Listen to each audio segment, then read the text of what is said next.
നൈസായിട്ട് ഇങ്ങനൊരു സ്പെഷ്യൽ ഇൻവൈറ്റൊക്കെ കിട്ടി വരുന്നത്. I M so happy. ഇന്നലെ മുതൽ ഞാൻ പങ്കെടുക്കുന്ന ഒരു മൂന്നാമത്തെ വിമൻസ് ഡേ പ്രോഗ്രാമാണ്.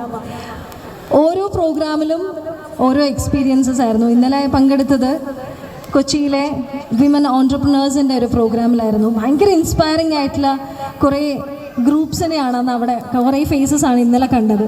കുറേ കാര്യങ്ങൾ അറിയാനും അവിടുത്തെ കുറേ പാനൽ ഡിസ്കഷൻസിലൊക്കെ ഇരിക്കാനും കുറച്ച് അധികം ആളുകളെ പരിചയപ്പെടാനും ഒക്കെ സാധിച്ചു.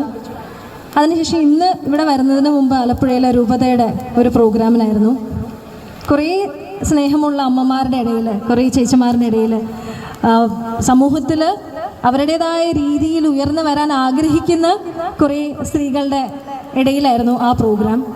ഇന്നിപ്പോൾ വളരെ ഇൻസ്പയറിംഗ് ആയിട്ടുള്ള ഒരു 4 പേരെ നമ്മൾ കുറച്ച് മുമ്പ് കണ്ടു. ഓരോരുത്തർക്കും ഓരോ കഥകളാണ് പറയാനുള്ളത്.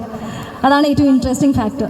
ഈവൻ വീട്ടിലിരിക്കുന്ന ആരും അറിയപ്പെടാതെ വീട്ടിലിരിക്കുന്ന ഒരു സാധാരണ സ്ത്രീയോട് ചോദിച്ചാലും അവർക്ക് പറയാൻ ഒരുപാട് കഥകളുണ്ടാവും.